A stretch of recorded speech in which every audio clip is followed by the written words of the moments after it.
This podcast is brought to you by the North Dakota Petroleum Foundation. From heating our homes and powering our vehicles to cell phones, clothing, and medical equipment, oil and natural gas makes everyday life better. North Dakota Oil and Natural Gas, advancing the possibilities. Learn more at ndpetroleumfoundation.org.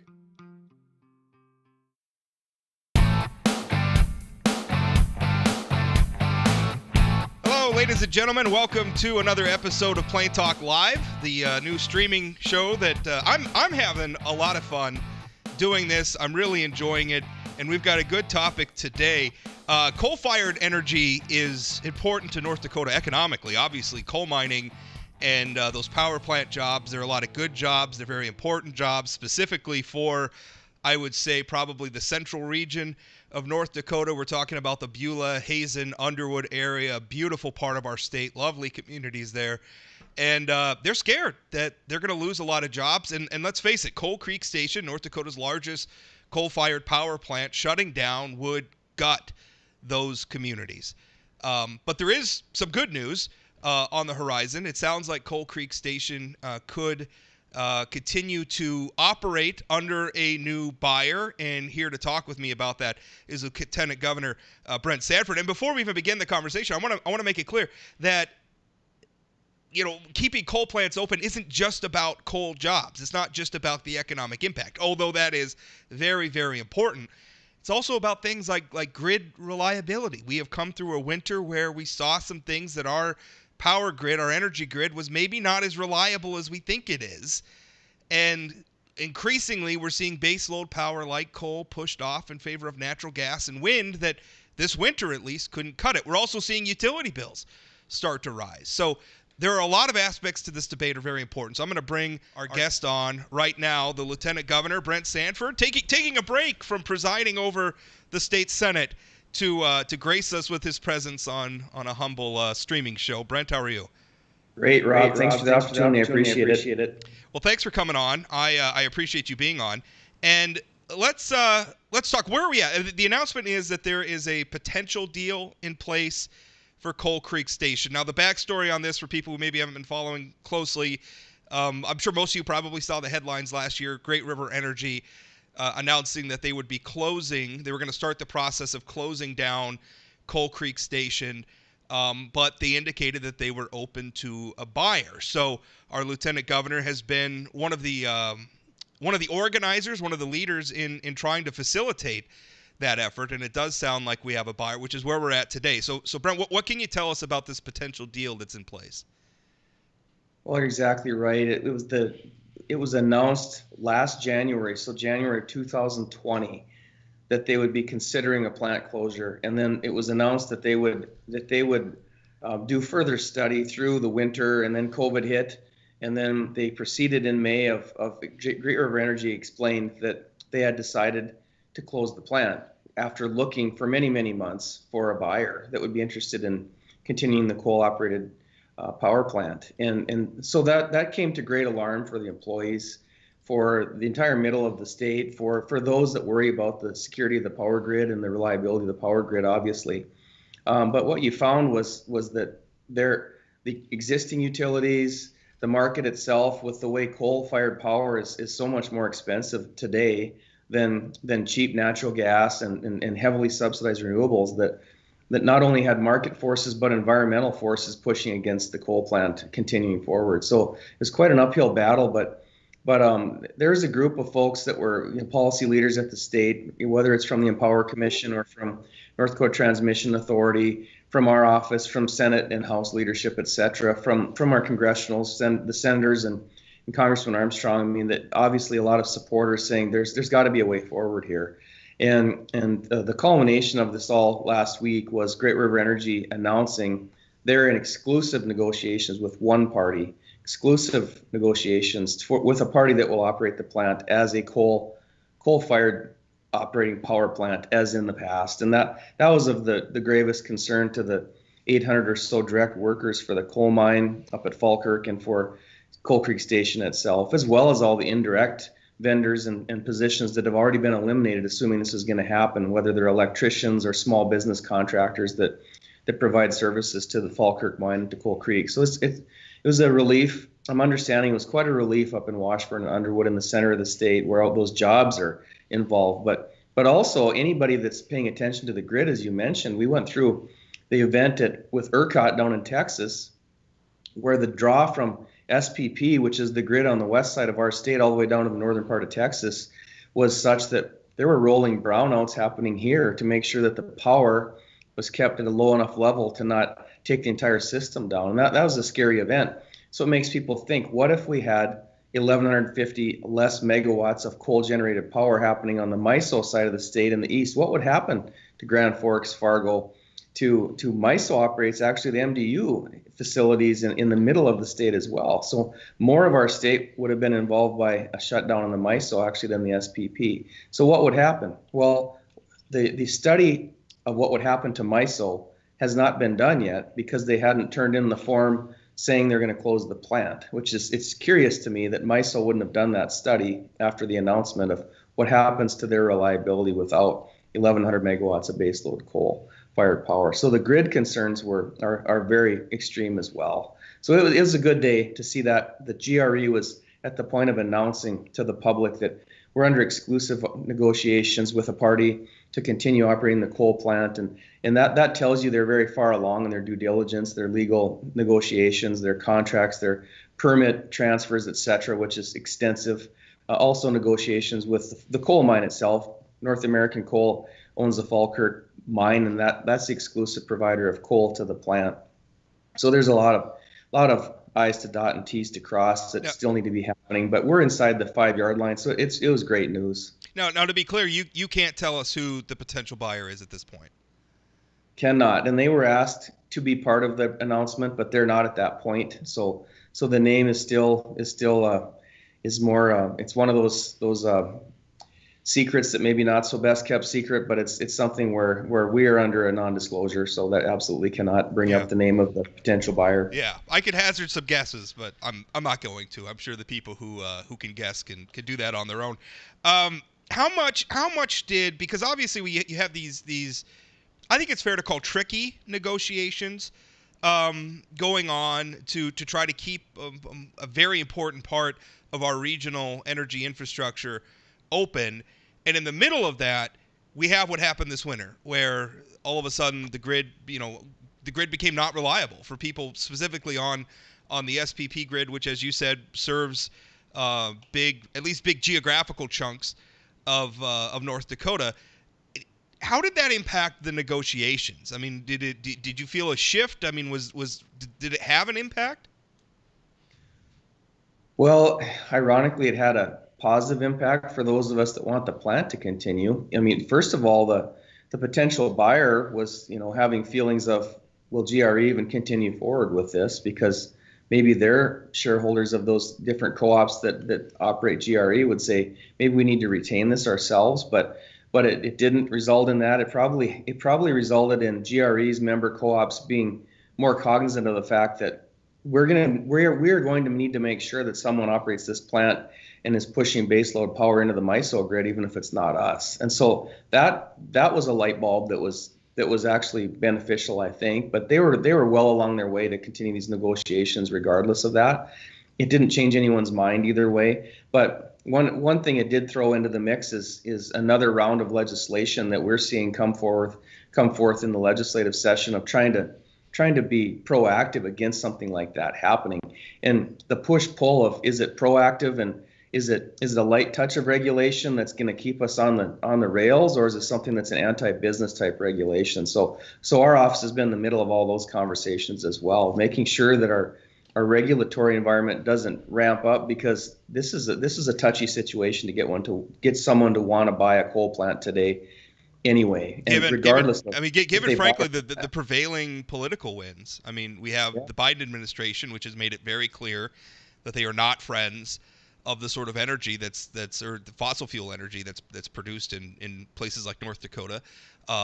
They're talking about a 10-year extension. I mean, it's been supposed to expire over and over again, but the Biden administration is talking about a 10-year expansion of the production tax credit, and given that it was renewed over and over again under the Trump administration, that's a very real possibility. I mean, listen, Brent, because Yeah. you're referring to some of the efforts in the legislature to, I guess the way and I've heard other people. I can't take credit necessarily for the term, but build a moat around North Yeah. Dakota coal-fired power. And I mean, it's some pretty explicit. I think people are sort of derisively talking about them as subsidies for the coal plant. And while sometimes I'm uncomfortable talking, if we're going to give tax breaks, are those subsidies? Is letting people keep their own money a government subsidy?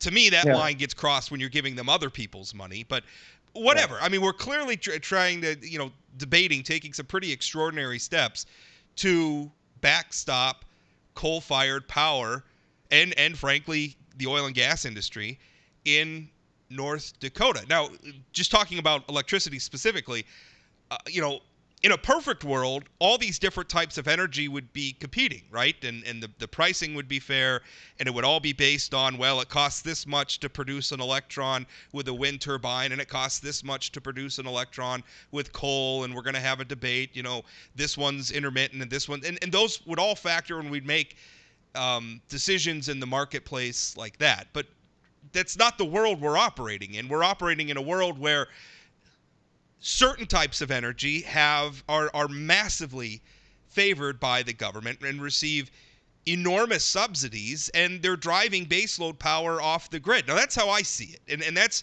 to me as a conservative, I'd rather not prop up any industry. It's kind of, hey, everybody compete and let the chips fall where they may, and may the best the best energy source win. But unfortunately, the political landscape is what it is, and now we're at the point where we have to talk about taking government action to protect baseload power. And is that? I mean, am I seeing all this right? I mean, how are you viewing it from your office?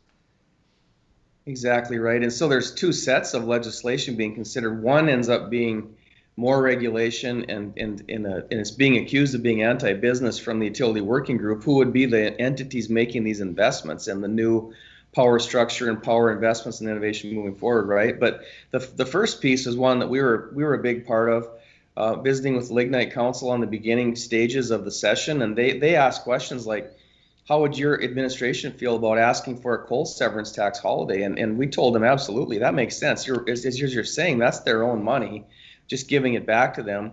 And when we're debating hundreds of millions and billions of dollars of legacy fund investments, I can tell you that $20 million a year for coal severance tax isn't a major decision point for where the innovation funding and the investments that the state's considering. I mean, the 20 million is something that if you have to all of a sudden figure out what to do with a baseload power grid that just lost 1,100 megawatts of baseload power, that probably cost us more than the 20 million of having a coal severance tax holiday. So that bill has pretty good legs to actually give them a holiday from paying the coal severance tax, and that'll help all the coal generated plants in the state. There's a bill that was put through to help them with the reinsurance market, where their insurance rates are increasing rapidly, like doubling and tripling, not just 10% increases. And that's because the ESG movement on Wall Street is pushing the insurers and the insurance markets to actually be looking at liability differently on coal-fired plants. And so there's a lot of headwinds that we're trying to help with on a financial aspect that where the state can step in, and I think those are good moves. Some of the conversations are now getting there's a little bit more back and forth of folks saying you're giving away and you're handing out and picking favorites when you're talking loan guarantee programs, which to me, a loan guarantee program is not a handout. That is government using the funds that we have available, making decisions on where you get the return of money that's the best bang for the buck, when there might be some synergy involved if you give a lower interest rate to a value-added energy project or a value-added ag project, right? So there's some of these that are being contemplated today in the last stages of House Bill 1380, House Bill 1431, that are the legacy fund earnings and bonding bills. And so there's a lot of things moving here in the direction of clean sustainable energy. Is another bill, 1452, you've probably been following, that is one that is not just a bailout for Coal Creek, obviously. But I can tell you the potential buyers of Coal Creek are not in asking for a bailout. They just want to make sure they have a strong, stable regulatory environment that doesn't get any harsher than what it is today. They want to make sure that the state is going to continue on our efforts for providing research and development and now commercialization for carbon capture technologies, which we've been on this track for a long time. That's what they want to see. That'll be a priority for them because they're recognizing, as is the rest of the industry, that a carbon-constrained world is a fact of what our customers are asking for now. We have the technology, the innovation, the research ready to go here in the state. Why not us be the leaders for reducing the CO2 footprint for our state, for our country, and then the world? I mean, that's an exciting vision moving forward, and I hope that that's what people feel we're doing at the legislative session this time, because that's exactly what's happening. There's a brighter future than people might believe for baseload power that we produce right here in North Dakota. Well, that I tried to make that point, and it's hard because people, again, we don't spend a lot of time thinking about this stuff. I mean, we all see the headlines and we hear the activists and everything, but for the most part, the only time we really think about the electrical grid or whatever is when you flip a switch and the light doesn't come on, right? Or all of a sudden your furnace turns off. It's like 30 below, right? Now you got a problem. Yeah. So we don't spend a lot of time thinking about this stuff until it becomes a problem. I mean, it's kind of the reality of it. And, it's been really hard to convince people that we are headed for a problem if we continue on this path. And again, people are saying, well, it's a handout to the coal industry and everything else. And I don't know. I feel like we tilted the playing field in one direction for a long time, and it's starting to have some deleterious impacts that are showing up as beginning to show up as real-world consequences for citizens, where you're talking about utility bill prices, you're talking about grid reliability, and now it's like, well, what I would like to do is just stop the tilt, but since the prevailing political winds are what they are, it's kind of like we got to tilt now, just try to tilt it in the other direction. That's what I look at what we're trying to do. And I wish we didn't have to do it, but we sort of had no choice. Right. I don't know why the production tax credit had to be 100% like it is. It seems like if you're trying to make something more competitive, you'd have some portion, 20, 30, 40% subsidy to make it more on par with coal and natural gas, but to go all the way to where they bid in negative numbers on some days for what they need their power to be purchased at, it doesn't make a lot of sense. But you're right, the headwinds are there, and they're already in place, where Republican legislatures and Republican senators and congressmen are voting, and congresspersons are voting for increasing the production tax credit and expanding and moving it forward into more years, because states like Iowa and Nebraska, they like wind. They don't have oil and gas. They don't have coal generated power. So it's actually viewed as economic development to them. But yes, you're right. When people are looking at the grid, that reliability is not there from those resources. And so then we're having to actually subsidize the other direction. And I look at more like, we're engaging in research and development as a state anyway. The coal severance tax, that's something, do we really need that when we actually could help those plants by not taxing them so much? It's something where, give back, make a more stable regulatory environment, less tax environment, help them with insurance costs, make sure that we're a friendly place to do business, and make sure those future innovation investments happen here because of the environment that we have in place. And I want to make I think the policy outlook that both you and I are expressing here is not anti-wind. I don't have a problem with wind. I don't have a problem with a lot of different ways that we could produce electricity. I'm a big fan of Tesla. I think their battery technology is very, very cool. By the way, the North Dakota coal industry is a big fan of Tesla too. They have a Tesla car they like to drive around the state because they're in the electricity business. Of course, they want us to travel big with electricity powering us. But I mean, I don't really care where we get our electrons from. I'm a consumer of energy. I just want the lights to come on, and I want my utility bills to be reasonable. That's really all I'm asking for this. And in the energy markets, I want us to be making rational decisions. We need to be concerned about the environment. I don't want to say just it's all got to be economics and the heck with the environment too. I'm not even saying that. We've gone overboard. We've just gone overboard. And the pendulum needs to swing back in the other direction. Not all the way, but a little bit at least.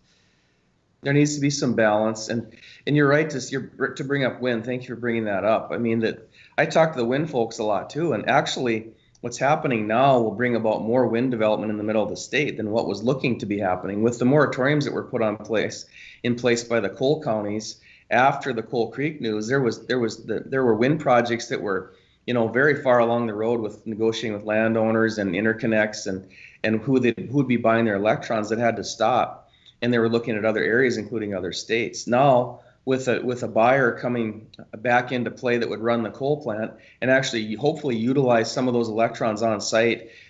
For one thing, the carbon capture system would take 20 to 30% of the electrons. Another thing is if you get projects like data centers and anything else that'll use those, basically cannibalize those electrons, then you have more room on the 1200 megawatt DC line to send the electrons to Minnesota. And we know they want green electrons. So there's more opportunity for wind than there was before if you utilize some of those black electrons on site. And so there's going to be tremendous opportunity for wind in the middle of the state now. You saw State's Attorney Ladd Erickson in one of his interviews say, yeah, we're not going to stand in the way of that as long as this transaction moves forward. And so that's what he promised on the beginning of this. That's what, everyone's holding to their word. It's all the intentions are good. Everybody wanted to keep the balance. I think balance is a good word to be striving for here. Not only with obviously being good stewards of our land and water and air like we are, but balance with the sustainable nature of the energy that we can generate here. 800 years of coal in the ground. Come on, we need to be able to utilize that, especially if we know how to make it carbon free,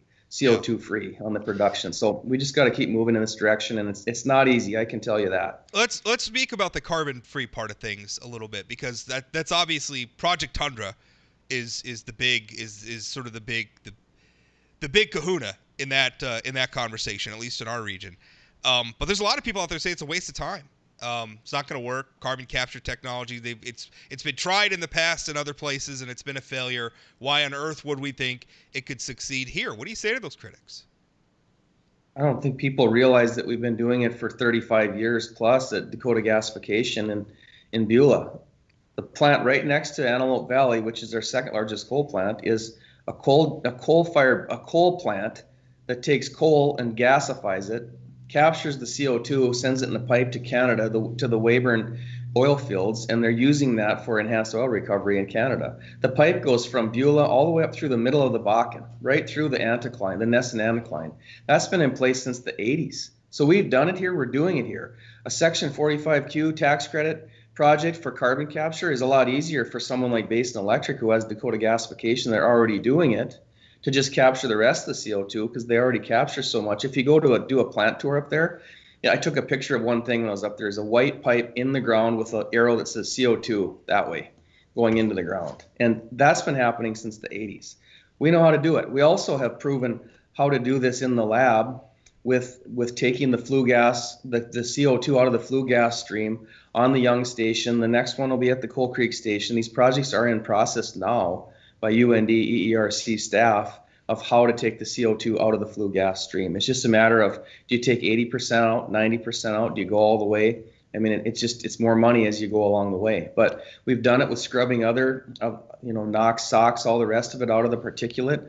Now we're looking at doing it for CO2. It's possible, it just takes money. So how do the economics work out? It's $1 billion project in that, for each plant, and we have 5 plants. So, it's a big outlay, but it was a big outlay 40 years ago to build those plants as well. So it's gonna take mobilization of industry, of government, of local citizens, and see what the next phase is. It is, and I think people have to realize that coal, the technology that goes into a coal plant, hasn't been static. It's not like we built these things back in the 50s, 60s, 70s, and they just sat there and they're still operating the same they were decades ago. That's just not true. As you said, we've solved sulfur issues, we've solved mercury issues, we have and we could solve carbon. I think we can, but like you said, it's going to take some research and development, and frankly, it almost gives me hives to say this as a conservative, but conservatives need to get better at admitting there is a role for government in this stuff at times. Yeah. And part of that role is, let's facilitate the research and development so that we can use a resource that we have massive amounts of here in the United States. Because in the future, if we want to be driving around in electric cars, and one day, I'll tell you, I do, because I think Teslas are cool. As a technology nerd, I want to be driving around with my Wi-Fi connected car and doing all sorts of cool stuff. If we want to do that, we got to have more resources than we have now, or we've got to get better. Yeah. We've got to keep using the resources that we're already using if we want that future. And I think we can have it.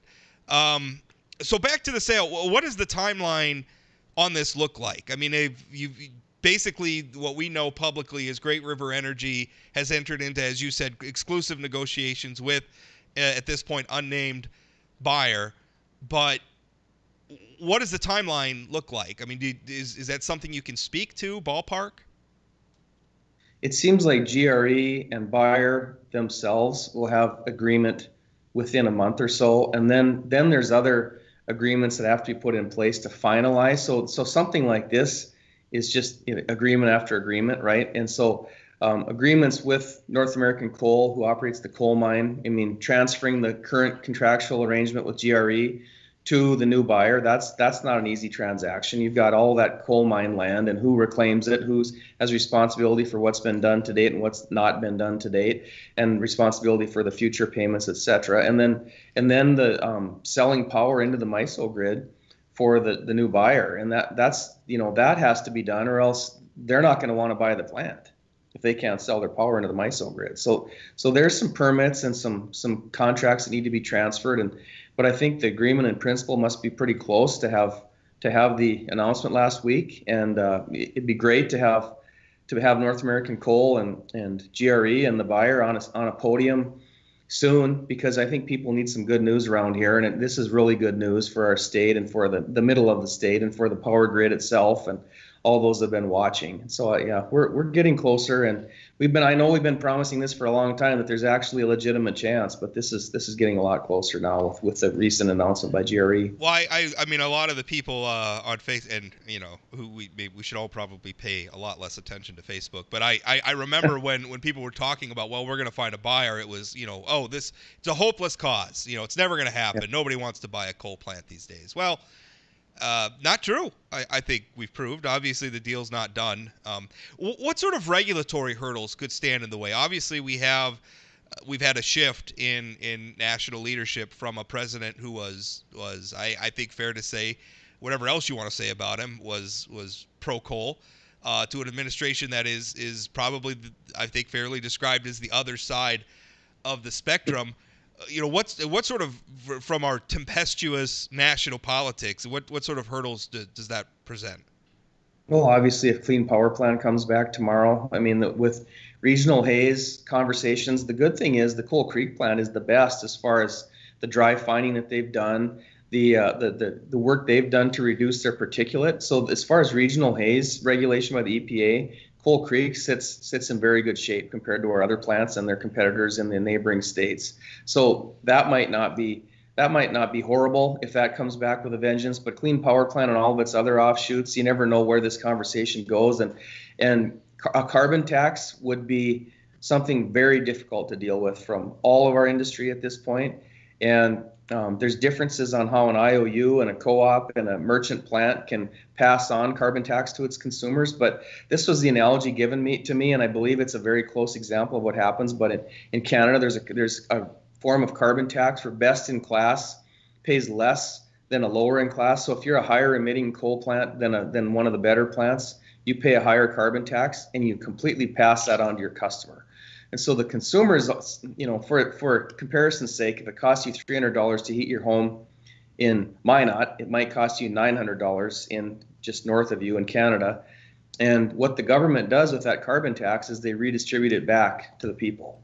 So if you're lower or middle income, you're going to get some kind of a subsidy on your utility check. And so anybody playing in this market today is saying, if we do a carbon tax here, then you see bankruptcies and you see plants shut down because we don't have the mechanisms to deal with that. The American consumer would not deal with that very well either. If all of a sudden our power was going to triple, people don't, when there are surveys taken of how much would you pay for a 100% green renewable grid, it's $0 more. I just think that should happen, but somebody else should figure it out. The people's level of wanting to pay more for their gas at the pump or for their utility bill is nil. And so we've got to make sure that we're doing this all in economically responsible manner, and making sure that we keep our voices heard. And we're trying to help the Biden administration see that we can be a solution, that heavy-handed government like carbon tax is not the way. It's actually innovation. It's innovation and entrepreneurial spirit like we have here. And listen, when it comes to polling, a lot of people will say they want a lot of things until you ask them how much it's going to cost, right? I mean, Yeah. would you like to get a big check in the mail from the government? Sure. Would you like your taxes to go up? Well, no, I wouldn't. Unfortunately, our national government, our federal government, likes to spend a lot of money it doesn't have. I mean, they're giving us what we want, right? They're giving us lots of checks in the mail and all this other stuff, and they're keeping our taxes low, and we're financing it with massive budget deficits. But talking about the carbon tax specifically, I mean, I don't want a mechanism where, well, we're going to have the tax and then we're going to turn around and we're going to send the tax back to some people in the way of checks. How about we just keep the price of power low to begin with? Wouldn't that be better for everybody? Just keep it low to begin with. Don't bolt on some new government mechanism where we're going to take money away, filter it through some bureaucratic process, and then dole it back out to people. Just keep the prices low in the first place. That should be our goal. Absolutely. That's the goal. Brent, I appreciate your time. It's an interesting discussion, and I'm sure there'll be more, obviously, to announce as things go on. So thank you for the discussion. Thank you for the time today. Thank you, Rob. It's a pleasure.